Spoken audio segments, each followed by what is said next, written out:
நான் உங்களை கைவிடுவதில்லை. உபாகமத்தின் புஸ்தகத்தில் 31 அதிகாரம் 9 சொல்லியிருக்கு, கர்த்தர் அவர் உங்களுக்கு முன்பாக போகிறவர், அவர் உங்களை கைவிட மாட்டார். உங்கள் கூட இருந்து உங்களை கைவிடாமல் நடத்துவார். உங்களை போக வச்சு, உங்களை ஃபைட் பண்ண வச்சு, உங்கள் வேலை முடிகிற வரைக்கும் உங்களை கைவிட மாட்டார். உங்களுக்கு முன்னாடி போய் கோணலானவைகளை செவ்வையாக்கி, பாதைகளை செவ்வை பண்ணி, தடைகளை உடைத்து, உங்களுக்கு பாதைகளை உண்டாக்கி கைவிடாமல் இருப்பார். இப்போ தாவீது உன்னை பார்த்துட்டு சொல்கிறார், நான் இளைஞனாக இருந்தேன், தாத்தாவாயிட்டேன், ஆனாலும் நீதிமான் கைவிடப்பட்டதையும் அவனுடைய பிள்ளைகள் அப்பத்துக்கு இறந்து திரிகிறதையும் இன்றைக்கு வரைக்கும் நான் காணவில்லை. தேவனுடைய பிள்ளையே, இயேசுவின் இரத்தத்தினால் மீட்கப்பட்ட உங்களுக்கு கர்த்தர் சொல்லுகிறார், நீங்கள் தான் அந்த நீதிமான். நீங்கள் கைவிடப்படுவதில்லை. உங்கள் பிள்ளைகள் அப்பத்துக்கு இறந்து திரிவதில்லை. உங்கள் சந்ததிகள் ஆசீர்வதிக்கப்பட்டிருக்கும்.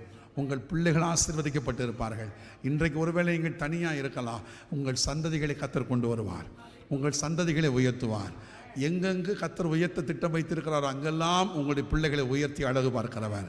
நீதிமான் கைவிடப்படுவதில்லை. இருக்கிறத எழுமி நிற்கலாமா எல்லாரும்? ஆண்டவரே, எங்களை கைவிட மாட்டேன்னு சொன்னீங்க.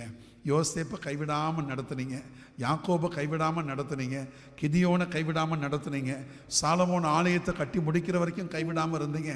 இன்றைக்கு அதே தேவன் உண்மையுள்ளவராக இருக்கிறீர், ஜீவன் உள்ளவராக இருக்கிறீர். எங்களை கைவிடாமல் நடத்துவீராக.